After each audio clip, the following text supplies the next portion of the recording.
I ran that until March 11th of 2020 when the whole world shut down and literally my entire client base no longer had people in their homes, and I went from a successful business to literally zero income. So my wife was around, but she still never saw me because I was locked away on the computer all the time. I had no boundaries. My clients had access to basically 24/7, and I ran myself into the ground. Learn the tool, check your data, because bad data means bad decisions means bad outcomes, and it's not that complicated. Joining me to talk about the Monolithic Man project is Caleb Efurd. Great to have you, sir. Thank you so much for having me. So before I get into the Monolithic Man thesis and the research questions, I would love to give you a chance to tell us about yourself, give us your background, what you're working on, and plug any projects. Yeah, so like you said, my name is Caleb Efurd. For my day job, I own a strongman powerlifting gym, which is like where I'm at right now, and that's why I'm surrounded by a bunch of heavy logs and weights and iron stuff. So I obviously love fitness, but the thing that I spend a lot of my time working on right now, and especially online, is talking about biblical ambition in the age of AI.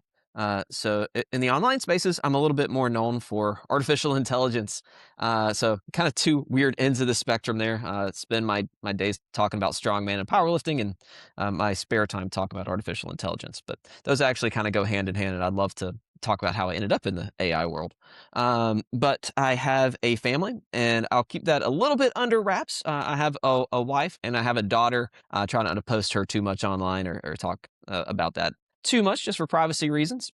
And man, I just try to spend my days helping people, loving Jesus, and doing my best to walk with Him. So that's me in a super nutshell there. I love that. You said you're working on an online project. Tell us a little bit about that. You have your own podcast. Where can we find that? Yeah, so I founded a men's ministry. It's called Full Strength Faith Ministry. It meets right here where I am sitting in the gym. So we talk about how to build men physically, mentally, and spiritually. And so we sit down, we talk about the Bible, we talk about what's going on in our lives. And occasionally, we'll knock out a workout because we're here in the gym, and maybe blow off some steam if we've had a bad day. So we're really working on building well-rounded men, and that's also what our podcast is about. We'll walk through scripture or what's going on in the world, or do interviews, just like you're doing here, and do our best to expand our horizons, expand our minds as well. So that I love doing that, and I am not the president of it, but I am the founder of it, and I'm actively involved. And then I have the Astra Initiative, which is another company that I'm spinning up. I'm kind of dialing it back here at the gym a little bit and working on Astra some more. That's really focused on biblical ambition in the age of AI. We find the innovators, entrepreneurs, dreamers who are Christians and help them leverage artificial intelligence to be able to launch a moonshot of their dreams and hopefully influence the culture by putting biblical worldviews in positions of influence. Very cool. The Monolithic Man project has this idea of integrated strength, and that's exactly what you're doing. You're integrating, AI, being a dad, Christianity, workouts, fitness. I love it. So that's really cool there. We'll talk about that in a minute. Iron sharpens iron, right? That seems to be what that has to be a core tenet of what you're doing there, right? It's almost a redundant statement because we're in a gym full of iron, and iron sharpens iron. So it actually comes a little bit of a chuckle whenever we say that. But yes, absolutely, that is a core thesis, a core tenet. Very cool. Before I get into the research questions, I do want to give you the Monolithic Man thesis. It has evolved a little bit over time, which, it isn't really how theses work, but that's okay. This is not a traditional project anyways. So my idea right now, what I'm working off of, is this idea that ambition, the pursuit of success, it will break your family. It'll erode your marriage, your parenthood, your personal integrity, unless you put in place systems that protect your presence in the home. A couple things I want to get straight right off the bat is that this isn't manosphere, this isn't red pill. I think that that's a very different side of this conversation. You have the absent fathers community, then you have red pill. I think that we're in the middle here. We're trying to be successful, work hard. We are firm, authoritative leaders, but this isn't manosphere or red pill. That's something that I want to get straight right off the bat. A couple things that I add that I really want to talk about later on is the idea of seasons. Sometimes we choose seasons, sometimes they happen to us, but as monolithic men, we really need to navigate those carefully and make sure we have agreement with our family and a defined exit, something that we're working towards. And the reason I bring that up is last year I was laid off, 4 months looking for a job, over 1,000 job applications, and I finally landed something. But it was a really tough season, and my wife and I, we just kept telling each other, we're going to get through this. God has a plan for us. We're going to get out of this, but in that time, our life was chaos. There was no order. There was no, I wasn't present in the home as much as I'd like to be because I was out doing odd jobs, taking up everything I could. So busy seasons can change how we do things for a while, but the goal is always to get back to that baseline of presence in the home. And the other thing is integrated strength. If you're good at something at work, if you're good at something at the gym, if you're good at something in your community, you should integrate that across all the domains. And I think that that works too with your marriage. If your wife is good at something and you're not, then she can carry you for a bit, and vice versa. If you're good at something and she's not, the goal is to get better. But integrated strength is we're putting our strengths together and we're working towards the same goal. Yeah, So, I oh, love go that ahead. thesis, man. I was just gonna say I love it, and I think that is critical and something that we just totally miss. I talk to men here at the men's ministry or in the gym on basically a daily basis, and they're somewhere along that spectrum of just putting everything constantly into just work or trying to figure out how to have the family at the same time, and something explodes. So I think your thesis is critical for us to find balance in manhood and still be men, provide for our families, and do the things we need to do, but also not neglect our families. So that's really cool. Is there anything you would change about the thesis or add to it?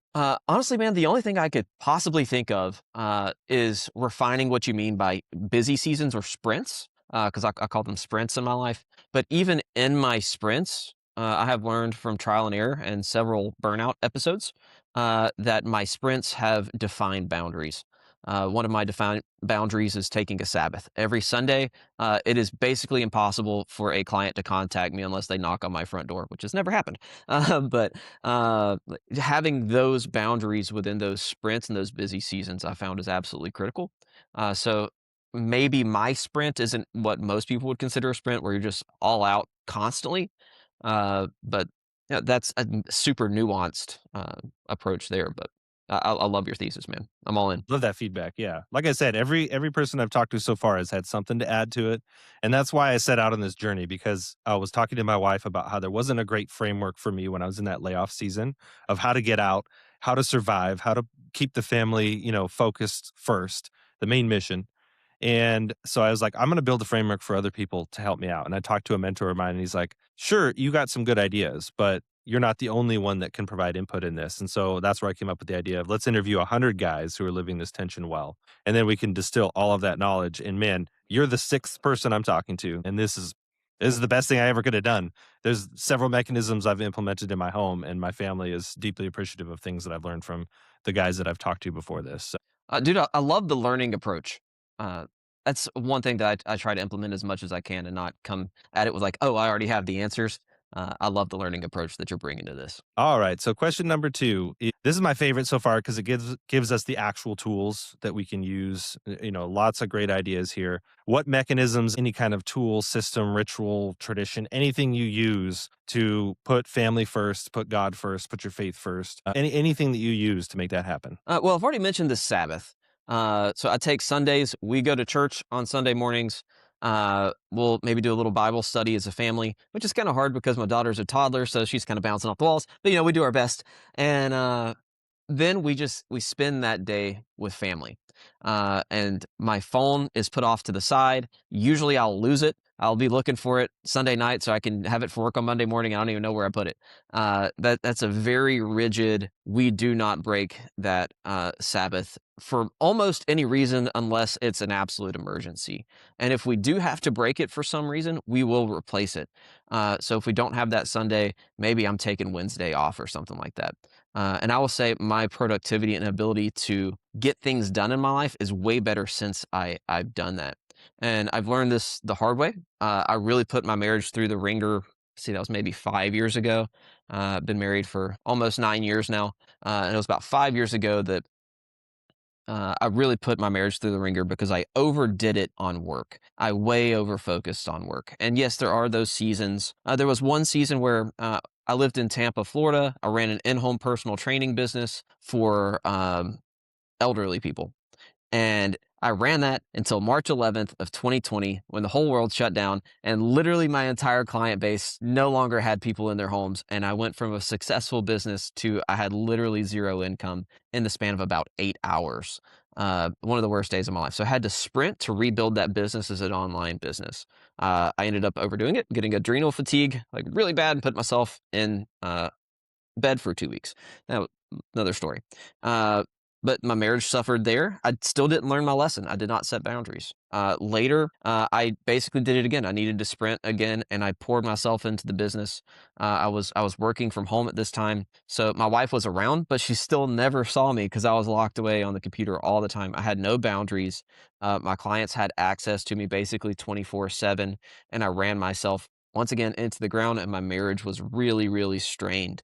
Um, and so over the years of honestly being an idiot, I've been able to find these boundaries. So now when I'm off, I'm off. Like my phone goes in a basket when I get home, and I'm spending that time with my family. I may check it one more time just to make sure nothing at the business is blown up over the last few hours right before I go to bed, but that's about the extent of things. So I have these very strict boundaries that I just do not break. And I'm actually pretty hard to get in contact with if I'm not during my work hours. And that's been so much better for my marriage, so much better for my family. And so just those simple boundaries, it's life changing. It's not a super complex system, but it's very difficult in the modern world to set the expectations with everyone around you, especially when they pay you, that hey, you're not able to get in contact with me during these times. But over the last 2 years of having this gym, I've been able to successfully set those boundaries, and that is a life changing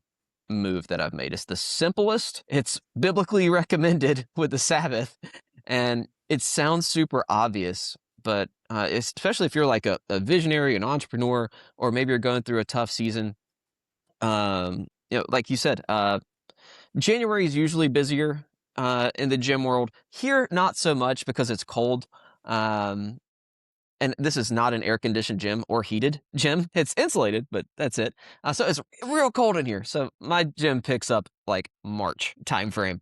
So that's a busy sprint season for me. But even then, I have to keep those boundaries in place. If it's good enough for God, it's good enough for us to take a Sabbath, right? Exactly. Exactly. Yeah. Yeah. I think he modeled that for us for sure. So that's something I've struggled with. I work 3 jobs. I work for public sector in two of Mm. them, and one of them is for our church. And so Sundays, I'm at the church all day. My Sabbath tends to be Saturday, but it still tends to get full of other things that we're doing. We're in a season of life right now that my wife and I have said, next 3 years, we're going to get through this. And then I'm able to step away from one of the jobs, and then we'll kind of adjust from there and see what the new standard becomes. And you're also hosting a podcast and doing all that This is true. Monolithic Man stuff too. So Right, right, you have a few tasks on your plate. right. Add 6 kids into the mix, and it's a lot, but we are so That's blessed. awesome. I love Yeah, it. it's That is great. So awesome. my wife is a stay-at-home mom. She homeschools all but our oldest, and it's just a great life that we have here. That's awesome, man. I respect that massively. Question number 3, you've already talked about this a little bit, busy seasons of life. You called them sprints. Can you Mhm. talk to me a little bit more about that? I love what you were saying, that I might need to expand on this more. So can you give me your definition of busy seasons and how you navigate those? Well, I think you have two different areas here to address. One is your unknown busy season. That's when you're talking about your layoff. That's oh no, something's hit the fan and I've got to get rocking and rolling. Those I find it's very hard to maintain boundaries. And since I've already gone over kind of my in-home boundaries, we'll just use those as an example. If I have an "oh no, it's hit the fan" moment, I find it really, really hard to not one bring my work home, not two be at least be thinking like I need to be on my phone doing stuff. I need to be working harder because as you know, as the man, you're like, oh man, I've really got to push and run myself as hard as I possibly can to recover from this "oh no, something's gone wrong" situation. So with those sprints, um, and they can be for short periods of time, they can be for a few days or maybe even a few months. Boundaries are just so critical, and I know I keep harping on that, but especially for those unknowns, like whoa. But then you also have your planned sprints. So, like I said, my business here at the gym usually picks up March to April timeframe, late February a little bit as things start to warm up and it becomes a little more comfortable. So I know rolling into March, this is going to be a sprint season for me here at the gym. And like I mentioned earlier, I'm also spinning up another company and I'm the VP of a nonprofit. So I have, all these, balls in the air that I'm constantly juggling. So, one, I need to make sure that I'm not stacking my sprints. I can't stack a sprint between trying to sprint with Astra. I can't stack a sprint with being here at the gym. I can't stack a sprint with the ministry. I can offload those. So I can be like, hey, Mr. President of the ministry, you're taking this sprint. I'll be on the back burner here providing support. But I can't do all three because that will drive me up the wall. And it'll inevitably take away from my family. Even if I'm with my family, my brain will be somewhere else. And set specific time limits. You mentioned earlier in your thesis having an end state or something along those lines. An So exit. Yep. exit. That's what it was. Yes. I like to have a very specific end date. Like it will be on my calendar, and usually I do 90-day sprints. Uh, it, this is a very seasonal gym.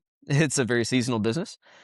So I can pretty well predict for these next 3 months how things are going to go and how busy I'll be. So I'm like, okay, I'm going to take this next 90 days to sprint and focus on this specific outcome. So have a very specific, measurable, and defined outcome that I'm sprinting towards. And that, if I have that, and I have that structure and that system, then I can focus on maintaining my boundaries. And one reason I really got into AI is how can I offload cognitive load during these sprints? And so that's what I really got into AI for. I'm like, I have so much data coming in. I need to know what my cost per lead is. I need to know what my cost per customer is. I need to know like what specific media channels are having like what specific return on investment. And so I got tired of doing those numbers every day. So I got into AI to help me automate some of that stuff and do data compiling. And now I can just pull up my phone, ask it what a specific number is, and I have that at my fingertips at all times.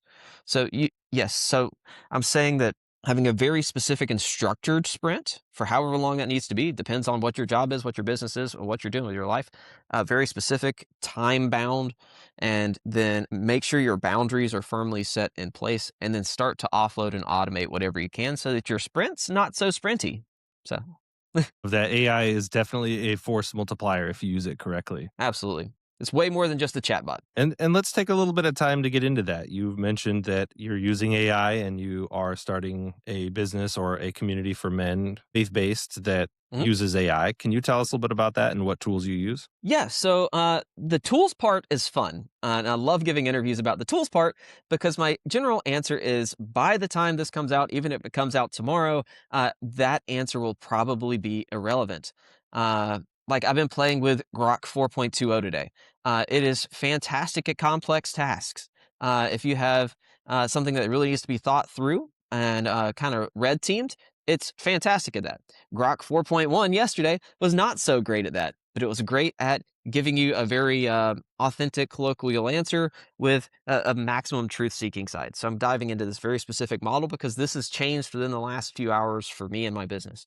Um, and so what tools I use really depends on what I need it for at that time.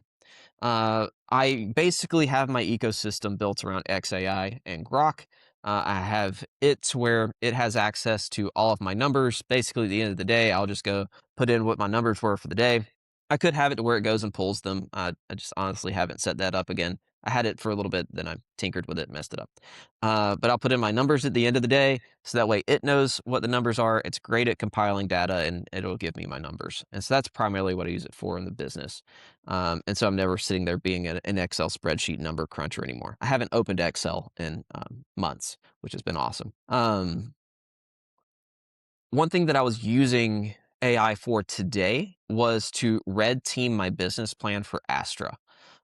So now with Grok 4.20, it has different little agents that have different specialties, and it'll compare and contrast and spit out an answer after all of these agents basically debated on the best answer. And I found that to be extremely good if you prompt it clearly. It's very good at complex tasks like nitpicking your business plan and pulling that apart. So that's one thing that I use it for. I use AI a lot to fight me back. I have all of my AIs built not to have this sycophantic, like, yeah, you're doing great. I basically tell all of my AIs to be mean to me. And it makes them way more effective at pointing out flaws in your plan. So I have found that I run into fewer walls. So, you execute without red teaming your ideas. You're constantly running into walls and be like, oh, well, that didn't work. I should probably go the other way. Find myself doing that a lot less. So that's how I personally use AI. Once again, those specific tools, they kind of change on a daily basis. Makes I will sense. say I use Google Anti-Gravity for coding. I personally cannot write a single line of code without AI helping me do it. I am not normally the tech guy, even though I talk a lot about AI now. And there And was a I second think part of that's your one of the question. really Yeah. just real quick, I think that's a really cool Yeah. part about AI is non-technical founder is now a thing. You know, Yeah. you can be a solo non-technical solopreneur is a thing. Like you can actually build stuff. And you got to be careful. I'm a software engineer of 15 years and I'm skeptical of its ability to build tools at scale. But when it Mhm. comes to a small ninja tool that can amplify your efforts, you know, that's an incredible use of AI. So basically, we are setting up different communities, and we're really focused on setting up in-person communities. I'm going and doing speaking gigs at churches and things like that for free. I'm doing that for free, by the way, just because I believe the church is totally missing an opportunity to have massive cultural impact by uh, leveraging this technological revolution. I'm not saying the church needs to implement AI. I just think the church needs to provide clarity on how to biblically approach AI. A lot of churches provide very bad or most often no answers when people bring their fears about automation, artificial intelligence, and things like that. So I don't believe that fear and a biblical worldview can go hand in hand. So I'm trying to step in, crush those fears, and provide some biblical guidance in that realm. Then we're taking the visionaries, innovators, and entrepreneurs and putting them in groups, actually in-person groups, because as everything gets more digitized, we're trying to set up basically little cells around the country of small groups of these little think tanks. It's called Astramind. It's a mastermind type of program that you can get involved in. We're setting those up, and then we have an online like elite mastermind as well. And so we're just taking each individual person and doing our best to one help them cast that vision, really find out what they're passionate about, and figure out where to channel that passion, how to leverage it into a business model, and then how to use artificial intelligence, like you said, because now you can be a solo founder and have this exponential growth and not have to have a huge team and deep wallets. So that's what we're doing with Astra there, and we're specifically focusing on Christians here, so that we can move these guys into positions of influence into the next generation and influence culture. Because I believe that we really dropped the ball on that over the last 20 years as a church. Hmm. That's powerful. Yeah, the internet scared a lot of Christians and churches are still here. So this Yep, is just another iteration of that. absolutely, very well said. Great summary. I did want to ask a question. There was an interesting post on X about it was actually a Reddit post that had been screenshotted and posted on X about how the last 3 months they've been using AI to give them numbers for the business, and they just found out that all of those numbers were incorrect. They were all hallucinated, and this person was sick to their stomach. Like they made big regional, territorial decisions based on this data. So talk about how we can make sure that doesn't happen if we're using AI. Oh yeah. So I actually wrote a pretty substantial section of my book on this phenomenon that as you know, is called hallucinations. And my book's called "A Time to Launch Biblical Ambition in the Age of AI." Little shameless plug there for myself. So we're in the infancy stage of artificial intelligence right now. At best, you can say AI's really been a practical tool since maybe 2022, really 2023 for most people. So we're in the first few years of this thing, and hallucinations are absolutely a problem with AI. And to, I actually saw you posted that Reddit thread, and my first thought was, dude, check your data. Um, the 100%. yes, the fact that someone went 3 months trusting, an AI system with their data just blows my mind. Just it's great at crunching data, but like I said, we're in the infancy stages. It has hallucination problems. So when you're using a tool like artificial intelligence, understand its benefits and also understand its limitations. It is very good at sorting through data. It's good at finding patterns. It's good at recognizing those type of things, but it also has the flaw of hallucination. And also, if there's something absolutely mission critical to your business, make sure that's at least human in the loop, at the very, very least. And the fact that someone went 3 months running data through an artificial intelligence and did not check their data, and it was any sort of mission critical data, absolutely blows my mind. And that's a gross misuse of the tool. And I'm just going to say it came from ignorance. So, like, learn the tool that you're using. That's really off to say. Just like learn the tool, check your data because bad data means bad decisions means bad outcomes, and it's not that complicated. Right. Yeah. AI is really great at crunching the numbers. It can also return you the source. So what I've done when I built AI tools is take a look at the source that it returns you. It doesn't Mhm. take that much time. You can verify if it's using data from a database, just check the query. What tables is it using? If it's not Oh, using yeah. a table from your database, it's probably hallucinating. Absolutely, absolutely. That's huge. And they're pretty good now if you, like, wanna constrain it to your data tables. I found very few instances of hallucination because I have in all the project instructions or whatever, only Right. pull data from these specific tables. I don't think I've had an issue with it in months. Yeah, it just somebody missed a prompt or missed a Mhm. double check there somewhere. So Yep. fascinating. Thank you for answering that. That's a bonus question for sure. But you talked about two things. You talked about Astra as something that people can set up in their communities, and you talked about your book. Just real quick, where can we find those? So you can find Astra Initiative at astrapreneur.com. So it's like the word Astra, so like Latin for stars, and then entrepreneur meshed into one word. Astrapreneur.com is where you can go to find out more about Astra. And there's also a link on there to order the book. So I'm just calling these guys that are willing to take these moonshot launches and leverage technology. We're calling these guys Astrapreneurs because they're That's really entrepreneurs, cool. but with their heads in the stars. Nice, and it's Christian based, right? Absolutely, fundamentally Christian based. You will Excellent. probably not have a good time with our organization if you do not believe in Jesus. Fair enough. I love those disclaimers, but yeah, I think it's really cool that we have something like that. I'm definitely going to check it out and let you know what I think. We might need a chapter in our community, but as you know, I got a lot on my plate, so I gotta be careful.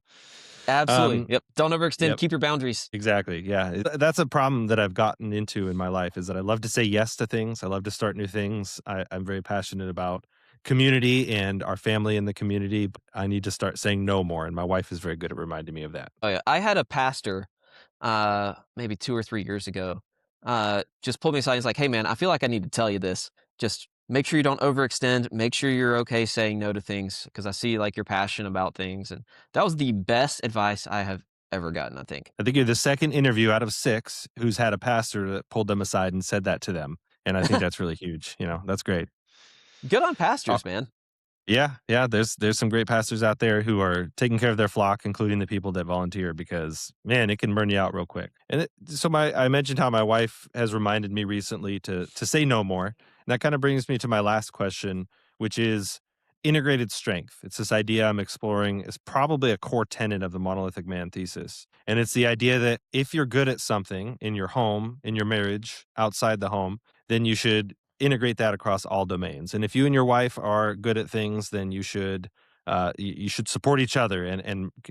As we are one when we are married, so we should integrate our strengths in pursuit of the main mission. So, what do you think about that idea? Is this something that we should include in the Monolithic Man project? Is this something that you're living out yourself? Absolutely. And this comes back to another, lived personal experience here in my marriage. In the first few years of my marriage, uh, I was transitioning out of the Marine Corps at the time.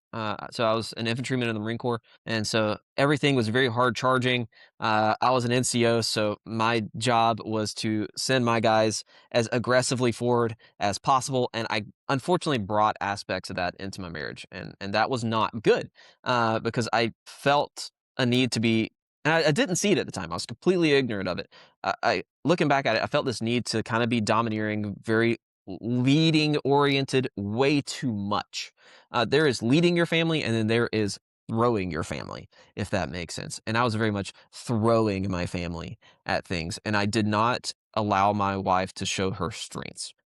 This is something that fortunately we corrected over our years of marriage. My wife is extremely good with people. She's extremely good with understanding how people feel about things. She's very good at understanding where they're coming from, being very empathetic. That is not my strong suit. I am very analytical. My brain is like physics minded. Like 1 plus 1 is going to equal 2. It doesn't matter how you feel about that. That's just what it is. And she offsets me with people very, very well and makes sure that I don't blow up relationships. Like she is literally my check on making sure I don't destroy relationships. She will be like, "How do you think they felt about that?" I'm like, "I don't care how they felt about that. Like that, I didn't even think about that.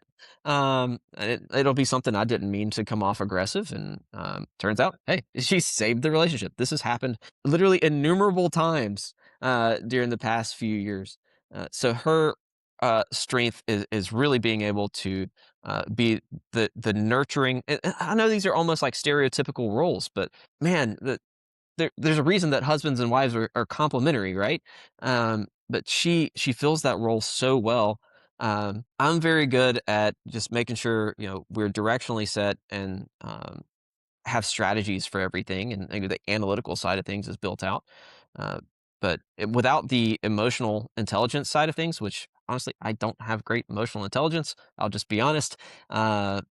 Things go sideways very quickly. So one thing that we do is we host a house church. So our little neighborhood, we have a little neighborhood of about 12, 13 homes or something like that. So we invite them over to our house weekly to study scripture. Um, I am very good at, like, here is like the historical context. Here's what words mean in Hebrew or Greek, and I will completely miss like the fact that someone is emotionally struggling or something like that, or that someone isn't resonating with it, and she will pick up on that. That's just a very easy example of how she and her strengths work, but me and my strengths of being able to teach. Like when I'm here, I'm teaching sessions. I love to teach. Uh, so my strength being the teaching aspect, her strength being able to make sure everybody's taken care of. So yeah, I love that part of the Monolithic Man. I think it's not only a good piece to have, I think that's probably uh, a foundation piece there. Yeah, that's where I'm landing with it. It's almost like men and women are different. We have different skills, different strengths, and that's just the way that it works. But we're good at different things. I don't know a lot of really good marriages where they aren't good at different things. And it seems to me the good marriages I'm seeing in our community and our church are people who are just integrating their strengths well and pursuing one goal. They're trying to build an unbreakable family. They have a strong faith, and sure, they have weaknesses, but they talk about them and they're openly communicating about it. So I think this idea of integrated strength is becoming a core tenet of the Monolithic Man project. So I appreciate your feedback there. Absolutely. Like I said, I've made the mistake of not integrating, and then Yeah. I've made the positive transition of integrating. So I could say life is way better when you integrate your strengths. Yes. You said something too that is a new idea to me about this idea of integrated strength, which is you are bringing your weakness into the home when you were Mhm. an NCO in the military, and that is something that if we're integrating our strengths, our goal has to also be that we're not integrating our weaknesses. We're leaving those at work. We're leaving those, or even maybe something that is good we're good at work that we should be good at work that doesn't fit well in the home. Trying to translate that. So that's a new idea for me that I want to integrate into the model. I like that. Thank you for sharing. Absolutely. All right. Well, that's all the research questions that I have. Is there anything that you would like to add? Anything you would like to say in closing? I just want to say a little bit of motivation, man. I have been following you on X. Like I said, I've watched a couple of your interviews. I actually didn't realize I was only the sixth. I just really thought you had done way, way more of these. I thought this was like maybe 150 or whatever, because I have enjoyed the couple of interviews that I've watched. Uh, I love your thesis, man. You are on just an awesome track. And so I just want to speak a word of encouragement to you. Keep pushing. You're going to influence a whole lot of men in a very positive way. And I'm very appreciative of the hard work that you're putting in. Thank you. A little bit of vulnerability here. I've had a lot of self doubt. I've wanted to do something like this for forever. I wanted to do a podcast. I love speaking, and the self doubt creeps in between episodes sometimes. So thank you so much for that word of it. Absolutely. Caleb, it's been a great conversation. Thank you so much for taking some of your valuable time to talk to me. It was great to have you. Thank you so much for having me. This was a blast of a conversation. I'm up for it anytime.